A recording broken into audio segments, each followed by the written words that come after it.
오늘 우리에게 주시는 하나님의 말씀은 다니엘서 2장 25절에서 35절까지 말씀입니다. 제가 봉독해 올리겠습니다. 이에 아리옥이 다니엘을 데리고 급히 왕 앞에 들어가서 아뢰되 내가 사로잡혀온 유다 자손 중에서 한 사람을 찾아내었나이다. 그가 그 해석을 왕께 알려드리리다 하니라. 왕이 대답하여 베드사살이라 이름한 다니엘에게 이르되 내가 꾼 꿈과 그 해석을 내가 능히 내게 알게 하겠느냐 하니 다니엘이 왕 앞에 대답하여 이르되 왕이 물으신 바 은밀한 것은 지혜자나 술객이나 박수나 점쟁이가 능히 왕께 보일 수 없으되 오직 은밀한 것을 나타내실 이는 하늘에 계신 하나님이시라. 그가 느부갓네살 왕에게 후일에 될 일을 알게 하셨나이다. 왕의 꿈은 곧 왕이 침상에서 머릿속으로 받은 환상은 이러하나이다. 왕이여, 왕이 침상에서 장래의 일을 생각하실 때에 은밀한 것을 나타내시는 이가 장래의 일을 왕에게 알게 하셨사오며 내게 이 은밀한 것을 나타내심은 내 지혜가 모든 사람보다 낫기 때문이 아니라 오직 그 해석을 왕에게 알려서 왕이 마음으로 생각하던 것을 왕에게 알려주려 하심이다. 왕이여, 왕이 한 큰 신상을 보셨나이다. 그 신상이 왕의 앞에 섰는데 크고 광채가 매우 찬란하며 그 모양이 심히 두려우니 그 우상의 머리는 순금이요 가슴과 두 팔은 은이요 배와 넓적다리는 노치요 그 종아리는 쇠요 그 발은 얼마는 쇠요 얼마는 진흙이었나이다.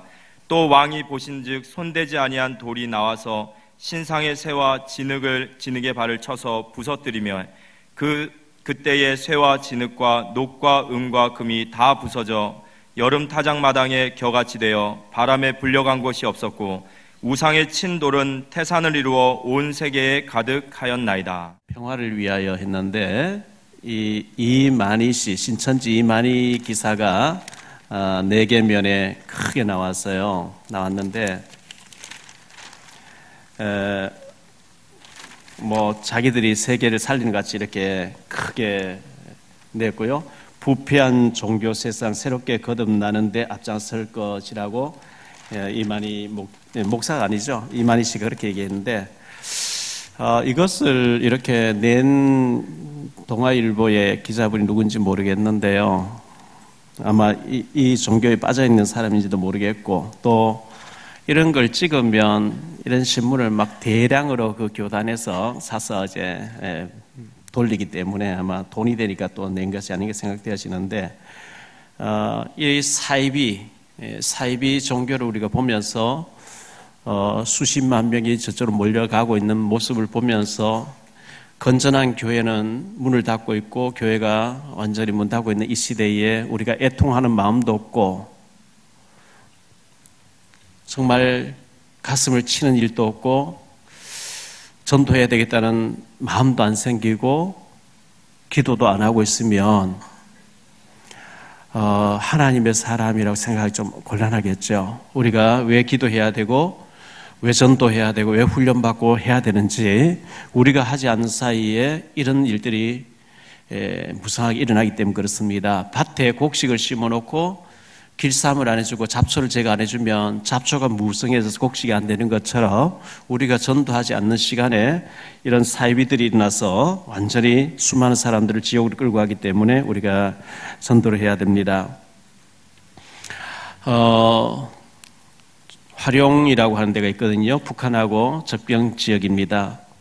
그곳에 우리 사랑의 교회가 있고 홍춘화 전도사님이 거기 사역자로 선교사로 계시는데 탈북장 넘어와서 거기서 몇 달 동안 같이 이제 말씀 운동 하다가 이사회가 한국에 들어와서 하나원을 최근에 퇴소를 하게 됐다는데 얼마 전에 선교대회 할 때 조현수 장로님하고 같은 방을 아마 쓰게 됐는가 봐요. 그래서 그 탈북자가 대전에 어느 교회를 다니고 있다는데 이번 주에 대전의 세계 비전교회에서 유 목사님 집회가 있었고 그곳에서 만나져가지고 이 언약 속으로 들어오게 되는 그런 일이 있었습니다. 너무 감사드리고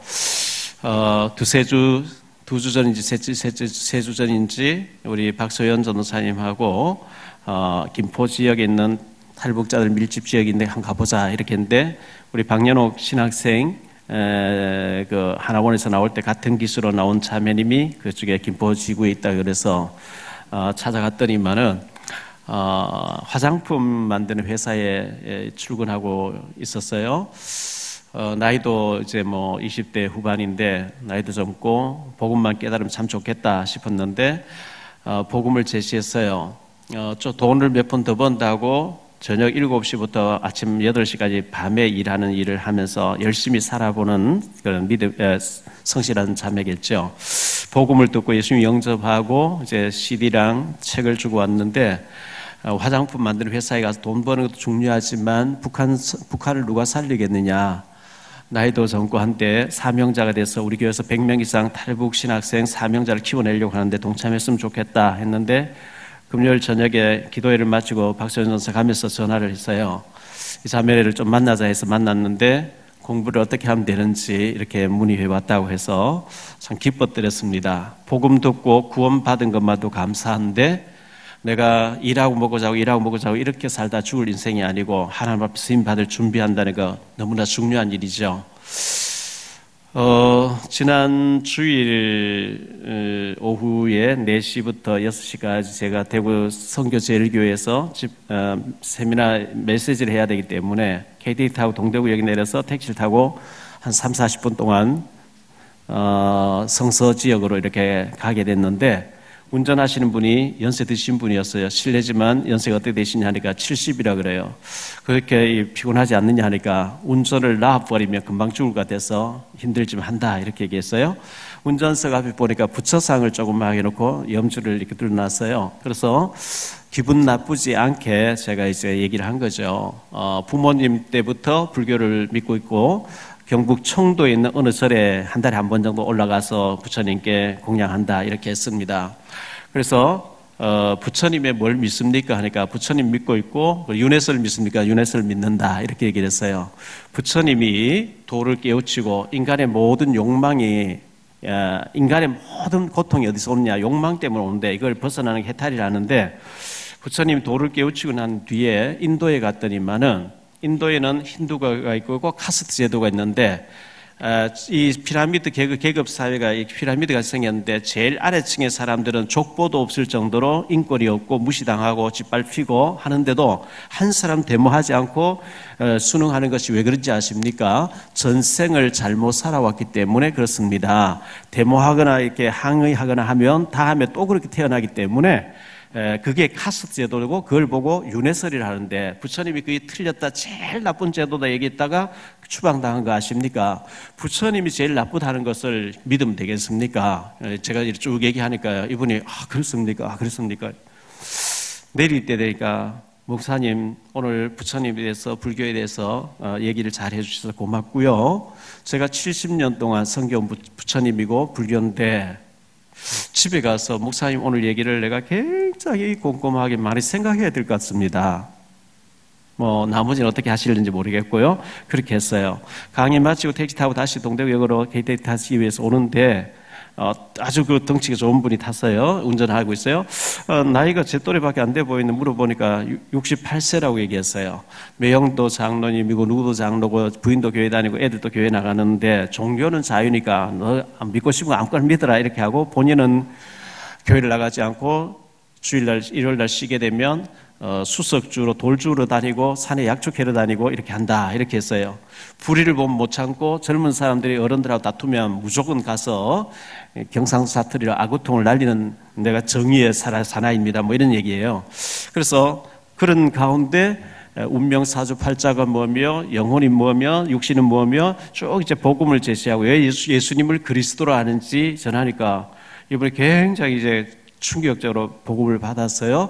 도착했습니다. 영접하시겠습니까? 하니까 영접을 하는데 한마디 하고 안 하는 거예요. 그래서 눈 떠서 보니까 가슴을 이래 손을 대고 있는데 우시느라고.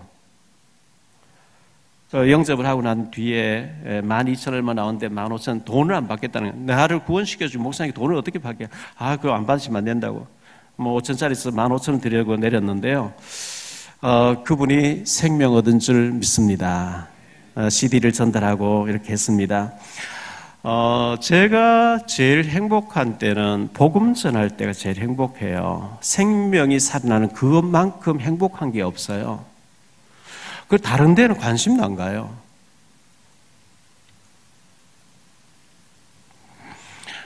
여러분이 잘 몰라서 그런데요. 우리가 지금 얼마나 중요한 시대에 살고 있고 우리 개혁교단이 얼마나 중요한 교단인지 전도자 유목사님이 얼마나 귀한 분 여러분이 잘 모르고 계세요. 사도 바울이 결혼도 하지 않고 얼마나 매를 맞았는지 온몸에는 돌에 맞은 상처투성이로요. 전하는 바에 의하면 사도 바울은 간질병도 가지고 있었다 그래요. 대머리에다가 안질, 눈도 안 좋고 성격제 보따리 하나 메고 홀에 빌어서 결혼도 아니한 혼자서 걸어다니면서 복음 전하는 그분을 전도자로 알아보는 것이 너무나 중요한 것처럼요. 이 어마어마한 이 복음을 가지고 지금 민족복음, 세계복음화 렘넌트를 통해서 지금 이 일을 하고 있는데 여러분들이 우리가 하고 있는 이 운동이 어떤 것인지 잘 모르고 계신 것 같아요. 저는 어떻게 하면 우리 중직자분들, 장로님들, 장수집사님, 권사님들 축복받고 헛된 생의 아닌 아주 가치 있는 멋진 삶을 살다 가시게 할 수 있을까? 밤낮 없이 기도하면서 고민하는 가운데 제가 이 복음 만나기 전에 종교적인 열심으로 부르짖고 금식하고 울부짖고 노력하고 막 해도 어느 정도까지는 됐어요. 검정고시도 밟았고 그 힘든다는 총신대학원도 나오게 됐고 다 했는데 결국은 전도만 모르고 못하고 있는 거죠. 전도지는 늘 돌렸어요. 지난주에 이어서 이번 주에도 서울의 어느 지역에서 중요한 분들 9명 모인 데서 제가 메시지를 막 했거든요. 제가 그분들 엘리트인데 그렇게 얘기했어요. 박사님이고 교수님이고 아주 지금 중요한 일을 하고 계시는데도 불구하고 이분 나름대로 또 이제 열심히 치킨을 사서 서울역 앞에 가서 노숙자들에게 치킨 막 주면서 교회 가보라 하시는 분이에요. 하다가 이제 지친 분이죠. 지금까지 열심히 믿으셨고 열심히 그렇게 전도도 하셨고 이렇게 했는데 그 모든 과정이 교수님 그 모든 과정이 서론입니다. 본론이 뭔지 아세요? 생명 살리는 겁니다. 결론이 뭔지 아세요? 그 살린 생명 중에서 진짜 전도의 생명건 전도 제자가 나오는 것이 결론입니다. 지금까지 박사님 했던 모든 것은 서론입니다. 서론이고 이제 엑기스적인 복음을 가지고 생명을 간데만 살리는 그게 본론이고 그 중에서 복음의 생명건은 제자를 키워내는 것이 결론입니다. 너무 감사하는 거 있죠. 너무 기뻐하는 거 있죠. 여러분들 전도하지 아니하면 서론적인 삶만 살다 가는 겁니다.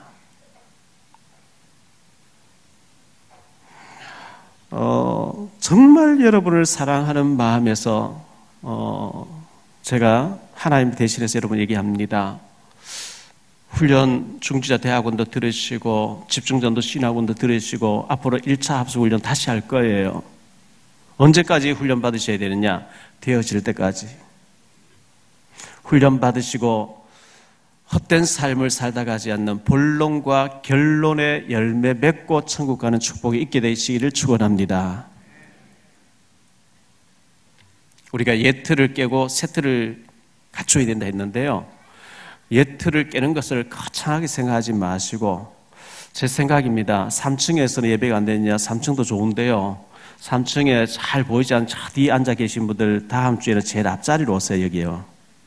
그게 옛틀을 깨고 새 틀로 바꾸는 거예요. 제일 뒤에 늘 앉는 분들 좀 미안하지만 제일 앞자리를 좀 오세요.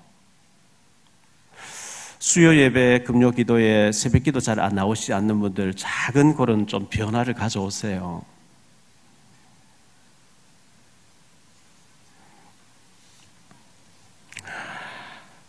그 모임에서 제가 사탄에 대해서 한두 시간 강의를 막 열강을 했거든요. 하고 난 뒤 포럼을 하는 가운데 어떤 분이 목사님 제가 와이프하고 심히 싸우고 지금 회복이 안 되고 있는데 알고 보니까 사탄에게 속았네요. 속은 거지요. 근데 미안하다 하려고 하는 자존심 상해서 못한대요. 뭐 그런 얘기. 여러분, 사랑하면서 살아도 짧은 인생입니다. 제가 자녀를 키워보니까요, 고등학교 다닐 때까지 내 품에 있어요.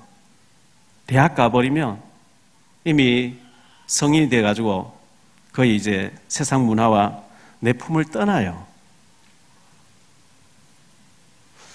자녀들 때문에 속상할 때 참 많이 있죠. 사랑으로 품으세요. 왜냐하니까 그 포럼 중에 자녀를 많이 구타하시는 분이 계시더라고요. 구타하면은 상처로 남아서 사탄이 그걸 이용합니다. 너를 이렇게 만든 것은 내가 교육을 잘못했기 나 때문이라고 하고 그 아이를 붙잡고 기도해줘야 변화됩니다.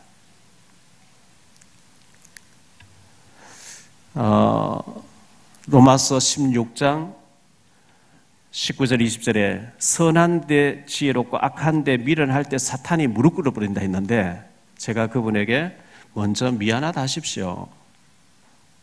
부인에게 그렇게 하십시오. 그게 지는 것 같지만 아닙니다. 이깁니다. 사탄을 꺾는 길입니다. 제가 이제 이런저런 얘기를 했었는데요. 여러분, 교회는 왔지만 부부 사이에 원수시고 말하지 않고 몇 달째 많죠? 전부 거룩한 척 하시네. 아이들 때문에 마음 상해 계신 분 너무 많이 계시죠? 여러분, 말 안 해도 제가 다 알아요. 왜? 다니면서 들어보니 그런 사람 너무 많이 있어요. 주로 시험이 언제 들어가죠? 토요일 날, 주일 날 아침에. 교회 와서 예배 드려야 되는데 중요한 예배 앞두고 사단이 탁 역사해버리거든요. 예, 우리가 늘 넘어지고 늘 쓰러지고 늘 실패하기 때문에 예수님이 필요한 겁니다. 그걸 오랫동안 가지고 있으면 사단이 역사합니다. 바로 무릎 꿇고 하나님 앞에 회개하면서 하나님, 제가 이렇습니다. 내 모습이 이렇습니다. 내가 이렇게 연약합니다. 한시도 주님 바라보지 않다 넘어질 수밖에 없습니다. 회개하면서 주님의 은혜로 여러분들이 져주고 축복하고 내 마음의 천국이 이루어져야 되고 내 가정의 천국이 이루어져야지. 그게 안 되는데 성경에서는 먼저 화해하고 예배드리라 그러잖아요. 헌금드리라 그러잖아요. 사단으로 무릎 꿇게 만드시기를 축원합니다. 오늘 세 가지로 말씀드리려고 하는데요. 먼저 첫 번째 알아야 할 것이 있습니다. 애굽의 노예로, 이스라엘 백성들이 애굽의 노예로가 430년이 더 나왔거든요. 아수르의 또 포로로 끌려가 전 세계 노예 시장에 팔려가 버립니다. 바벨론에 또 포로로 끌려가 70년 동안 고통당하다 돌아오게 됩니다. 블레셋에 계속 공격을 당합니다. 아람의 공격을 당합니다. 로마의 속국이 됩니다. 그리고 2000여 년 동안 나라 없이 유리방황하는 민족이 됩니다. 왜 그렇죠? 이유는 간단합니다. 창세기 12장 1절로 3절에 복의 근원으로 너로 말미암아 땅에 있는 모든 족속이 복을 받게 하겠다. 선교 사명을 줬는데 안 합니다. 우리만 선민이라고 안 하니까 하나님이 포로로 끌려가게 해서 하나의 방법으로 하게 합니다. 우리가 언약을 복음 알아버리면 누리면서 해나가는데 죽어도 안 하면은 하나의 방법으로 해가는데 고통 가운데 이루어집니다. 마태복음 5장 13절에 소금이 맛을 잃어버리니까 밟힌다고 하잖아요. 에레미야 애가 4장 1절로 10절에 보면 슬프다 어찌 그리 금이 빛을 잃었는고, 하나님의 아들들이 보배로워 순금에 비하려니 어찌 그렇게 망했는고 이렇게 얘기하거든요. 어린아이가 떡을 달라 하는 떡이 있는데 안 떼준대요. 그래서 고통당한다 그랬어요. 우리가 그 고통에서 빨리 벗어나기 위해서 훈련 속으로, 은혜 속으로, 은혜의 보좌 앞으로 자꾸 나아가야 돼요. 제가 산동네에서 사례 20만 원 받을 때 20만 원 받아 11조 떼고 주일 헌금 떼고 애들까지 헌금 떼고 구역 예배 인도하면 구역 헌금 떼고 아무것도 없잖아요. 근데 훈련 받을 훈련비가 없어요. 계산상으로 안 되기 때문에 훈련 가지 마, 테이프 받아서 듣지. 안 돼요. 훈련 가도 모자라고 안 가도 모자라는 거, 기왕이면 훈련 가고 모자라자. 갔어요, 믿음으로요. 가니까 채워지는데, 하나님이 이런 그렇습니다. 믿음으로 도전하면 채워지는데, 내 머리상으로 계산해서 안 가면 없어요.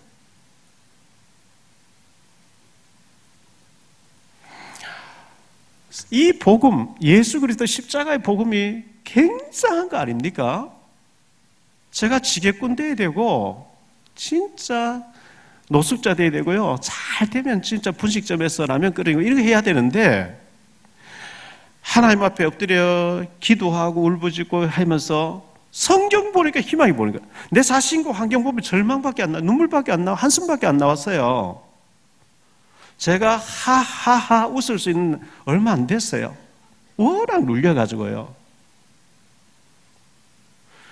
모든 것을 보면 절망밖에 안 되고 한숨밖에 나오지 않고 눈물밖에 안 나왔는데 성경을 보면 희망이 보이는 거예요. 할렐루야. 그렇지 않습니까? 예수님 만나니까 사람들이 뒤집어지더라는 거예요. 인생 역전이 되더라는 거죠. 그렇다면 나도 하나님 앞에 매달려 보자. 그래서 제가 매달렸고 예배 드리려고 애썼고 막 새벽에 달려가면서 몸부림쳤던 거거든요. 그런데 복음이 딱 정리가 안 돼서 헤매다가 이 복음을 유목사님 통해 딱 만나지니까 얼마나 행복한지요.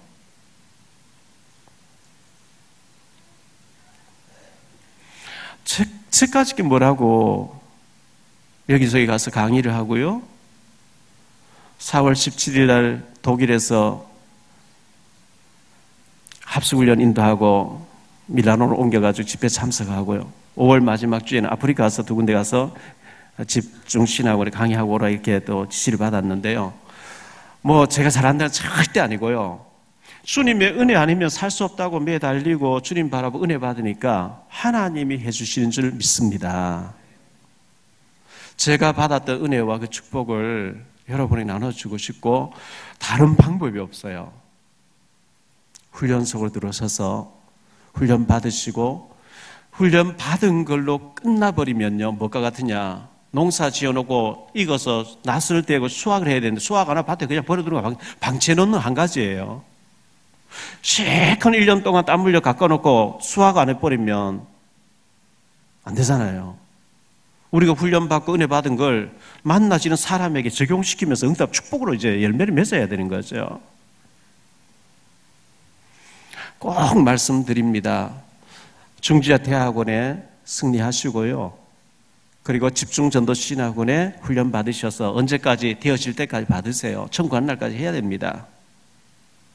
작은 미천을 들어서 요리사가 요리를 해내서 많은 돈을 받고 받아들이듯이 우리가 훈련비 조금 내고 은혜 받고 그래서 큰 응답 받아야 되는 거거든요.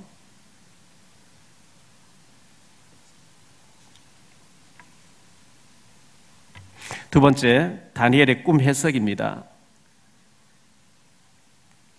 다니엘이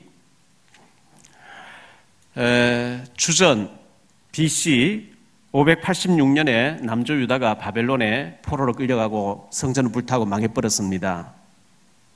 주전 586년에다가 지금 2019년이니까요.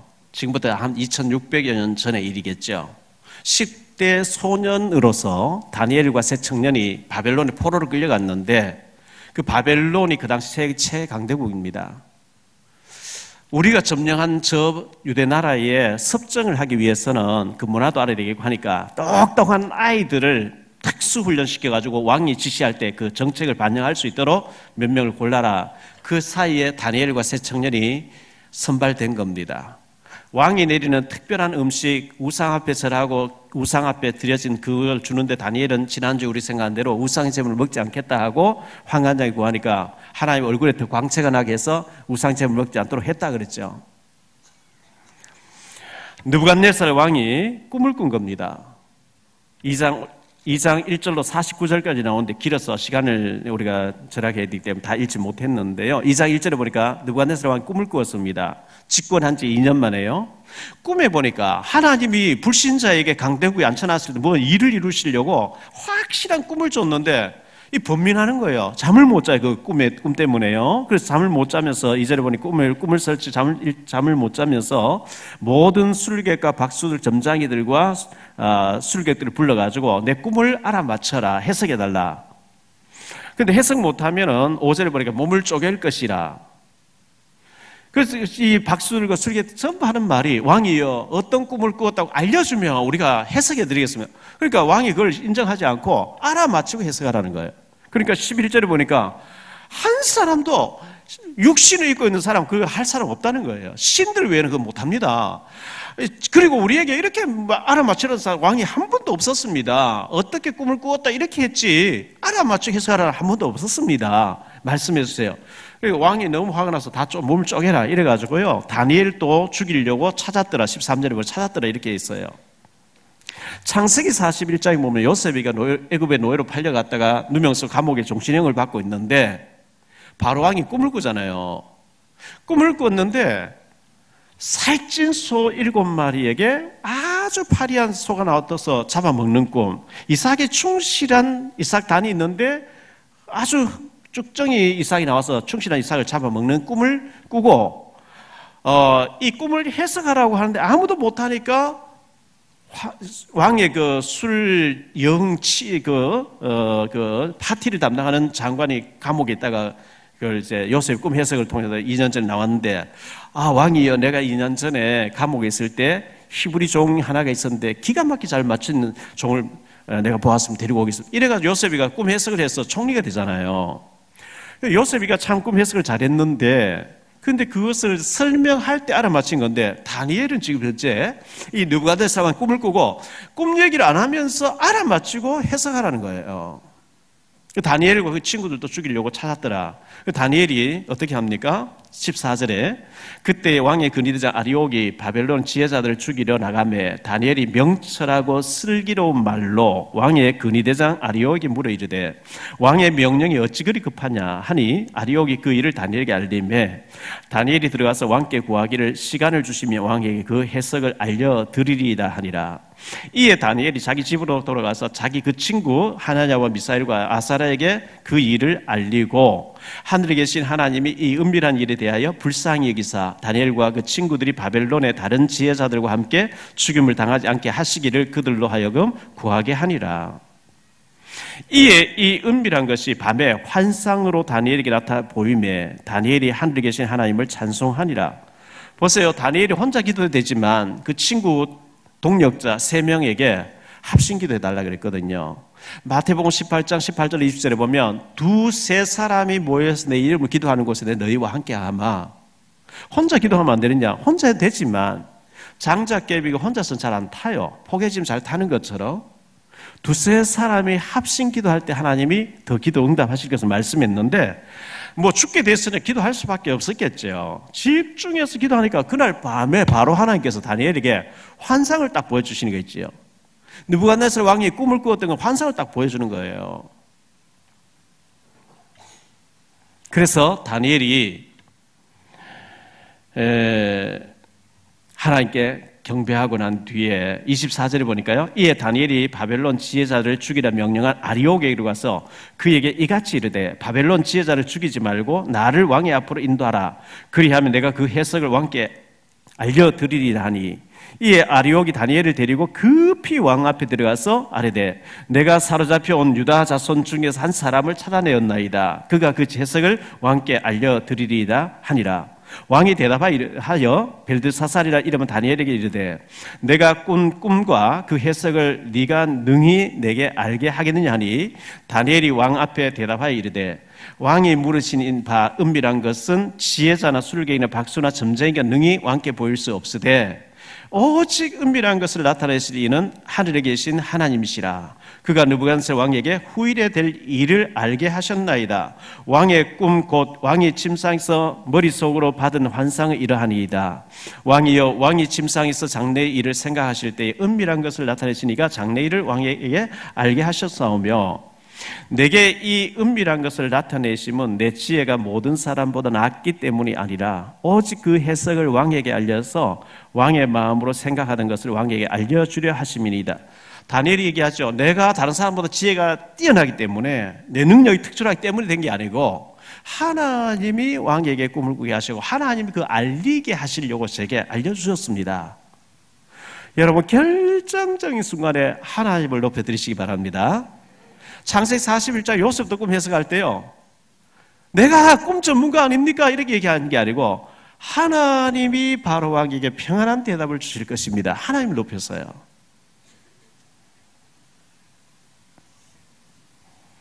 꿈 해석을 하는데요, 쭉 읽어보면요, 왕이 한 신상을 보았습니다. 꿈에 큰 신상인데 머리 부분은 금이 돼 있는데 바벨론 나라 느부갓네살 당신입니다.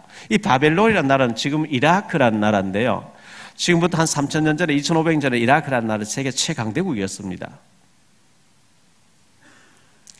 갔으면 은이 있었는데 이제 잠시 지나고 나면 은의 나라가 일어나서 머리 부분을 칠 것입니다. 그 나라는 메데파사, 지금 이란이라는 나라입니다. 고레스 왕을 얘기합니다. 배 부분은 동이었는데 동의 나라가 일어나서 또 가슴 부분 은의 나라를 칠 것입니다. 알렉산더, 헬라의 알렉산더 대왕을 가리킵니다. 다리 부분은 새 얼마 흙이라 했는데 로마를 가리킵니다. 그렇게 해석을 했어요. 다니엘서 8장 20절로 21절에 보면 메데파사가 일어날 것이고 헬라가 일어날 것 쭉 얘기를 해놨어요. 다니엘이 정확하게 꿈 해석과 더불어 앞으로 500년 후에 되어질 일들까지 싹 다 예언했는데 성경 역사는 그대로 되어지는 거 있죠. 세 번째로 생각할 말씀은요, 역사를 주관하시는 하나님이신데요, 세상 왕들을, 임금들을, 대통령을 하나님이 세우신다고 성경 기록되어 있어요. 로마서 13장 1절 2절에 보니까요, 각 사람은 위에 있는 권세들에게 복종하라. 권세는 하나님께로부터 나지 않음이 없나니 모든 권세는 다 하나님께서 정하신 바라. 그러므로 권세를 거스린 자는 하나님의 명령을 거스림이니 거스린 자들을 심판을 면치 못하리라, 자치하리라. 악한 왕도 그렇습니까? 그렇습니다. 잠언 16장 4절에 악인도 악한 날에 하나님 적당하게 쓰시려고 하나님 악한 왕도 세우신대요. 사도행전 12장 23절에 헤롯이 하나님께 영광 돌리지 아니하니까 자꾸 하나님 백성들 괴롭히니까 주의 사자가, 천사가 치니까 벌레 먹어 죽더라 그랬잖아요. 저 김일성, 김정일, 김정은, 김씨 왕조의 3부자 70년 넘게 독재를 하고 수많은 사람 죽이고 있는데 왜 저 악한 왕을 하나님 저렇게 두실까? 북한의 독재자는 한국 교회를 위해서 둔 것 같아요. 한국 교회가 북한이라는 게 없으면 벌써 유럽 교회 같이 문 닫았을 거예요. 자, 과거 6.25 사변 이후에 막 우리나라가 언제 전쟁 터질지 모르고 하니까요, 똑똑한 사람들은 아들들, 자녀들을 유학을 보냈는데 박사학위 받고 돌아오지 않고 불안하니까 그 나라에 정착을 하고 막 흩어진 거예요. 전 세계에 지금 가장 많은 인구가 흩어져 있는 나라가 한국 사람들입니다. 세계보고마 때문에 하나님 흩어놓으신 거거든요. 주전 BC 722년에 아수르란 나라가 들어와서 북쪽 이스라엘을 완전히 멸망시켜버리고 남자들 끌고 와서 전 세계 다 흩어버렸어요. 그들이 흩어져가지고 왜 우리 조상들이 우상숭배하고 이래가지고 우리가 이 나라를 고국을 잃고 여기 흩어져 있냐? 그곳에서 몇 사람, 두세 사람 모여도 유대인들은 회당을 세워놓고 자기들의 전통과 율법을 지켜라 왔는데, 그로부터 한 800년 지난 후에 바울이 가는 데마다 사도행전 17장 1절, 18장 4절, 19장 8절 같은 데 보면 바울이 유대인의 회당에 들어가서, 그들이 모여있는 회당에 들어가서 너희들이 구약적의 율법으로 이렇게 예언되어졌던 그분이 메시아 그리스도고 나는 거기에 대한 증인이라, 그들을 깨우쳐버리고 바로 사명자로, 그곳 선교사로 돌아서게 되는 거예요. 하나님이 우리 한국 사람 전부 흩어가지고 저 디아스포라 전 세계 흩어나는데 우리가 빨리 응답받고 좀 생활에 뛰어넘고 우리 사업장을 직원들 요셉 같은 일꾼들에게 아브라함 종 엘리에셀 같은 신실한 종들을 맡겨놓고 우리는 그 디아스포라 흩어져 있는 한국 사람들 교포들에 가서 복음 전해서 그 사람들을 선교사로 세우고 그곳에 지교회를 세우고 하는 것이 하나님이 원하는 일입니다. 하셔야 됩니다. 밥만 먹고 자도 죽어서 천국에 가는, 그러면 안 됩니다. 원래는 하나님께서 축복을 주어서 하게 하는 건데 안 하니까 환난을 통해서 하는 거예요. 사도행전 1장 8절에 오직 성령이 너희에게 임하시면 너희 권능을 받고 예루살렘과 온 유대와 사마리아 땅끝까지 방법까지 다 알려주셨어요. 사도행전 7장에 스데반이 순교를 당합니다. 스데반의 환난 때문에 8장에 보면 사마리아에 빌립이 들어갑니다. 사도행전 9장에 사울이라는 사람을 꺾어가지고 이방인의 선교사를 세웁니다. 사도행전 11장 19절에 안디옥에 세워지는데 스데반의 환난을 인하여 흩어진 자들이 안디옥에서 교회를 세워서 바울 사도를 선교사로 내보내놓고 물질로 밀고 여러 가지를 밀었어요. 환난을 통해서 세워지고 환난 통해서 갔다는 거예요. 우리는 환난 없이 우리끼리 평안한 가운데 전쟁이 없게 하시고 평화 통일 가운데 평화적으로 잘 먹고 잘 살다 천국 가게 해주세요. 우리는 그 기도를 하는데 하나님께서 환난이 없으면 기도 안 해요. 환난 없으면 예배도 잘 안 드려요. 왜? 골프장 가고 놀기 얼마나 좋은데요. 벚꽃놀이 가고 이제 얼마나 좋은데요. 그렇게 살다 죽으면 안 되기 때문에 하나님 환난을 통해서 부르짖게 만들 기도하게 만들어가지고 복음 전하게 하는데요. 환난 통해서 우리가 노예로 포로지에 끌려가서 하면 너무 비참한 거예요. 제가 합숙훈련 때문에 매달 덕평이가 있잖아요. 우리 훈련 총국장 되신 조석재 장로님이 모입시다 할 때 하는 얘기가 있어요. 좋은 말 할 때 모입시다. 좋은 말 할 때 모입시다. 광고를요. 옆에 사람은 인사하세요. 좋은 말 할 때 알아서 합시다.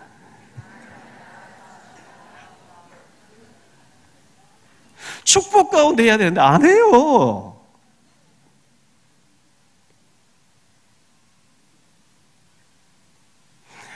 그래서 하나님이 건강치기도 하고 부도나게도 만들고 자녀를 건드리기도 하고. 왜? 평안하면 예배도 안 드려요.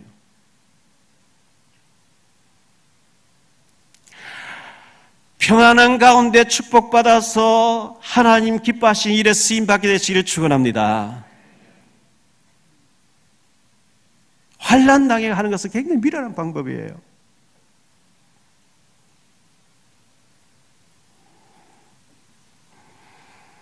우리가 하나님의 절대 주권을 인정해야 되는데요. 사도행전 17장 25절 26절에 보니까 만민에게 생명과 호흡과 만물을 친히 주시는 이심이라.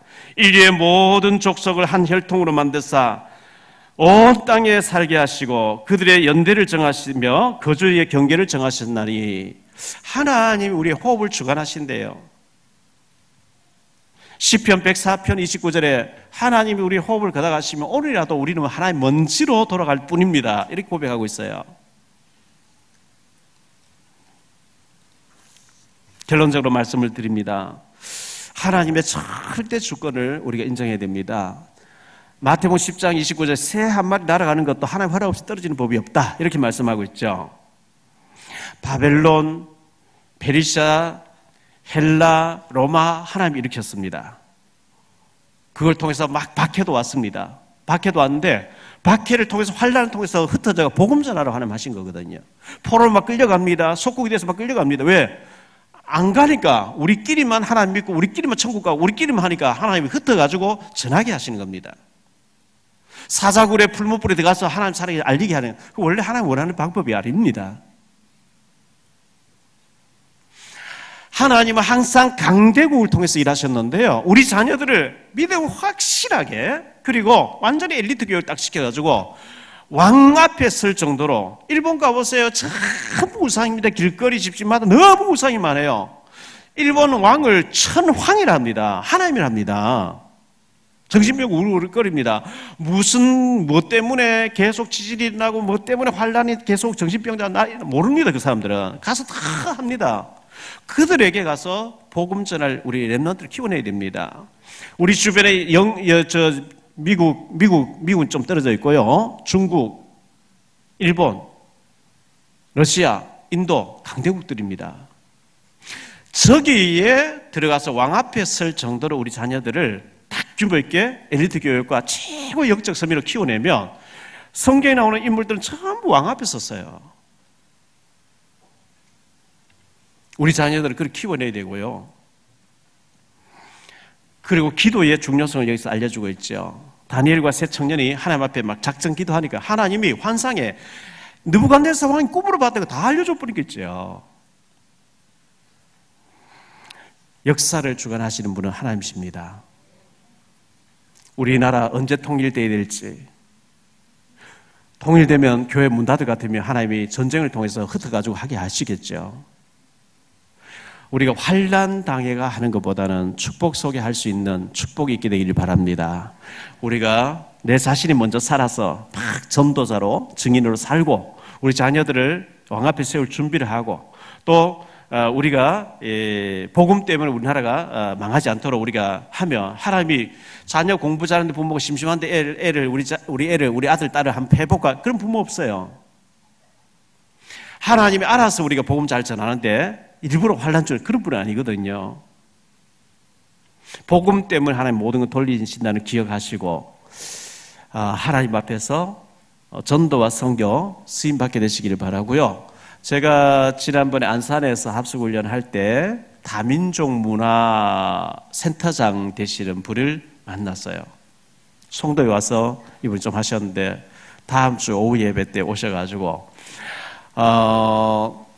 우리 주변에 다문화 다민족들이 많이 와 있고 한데 합법적으로 그들을 살려내는 방법, 이분이 지금 많은 일을 하고 계신 분이거든요.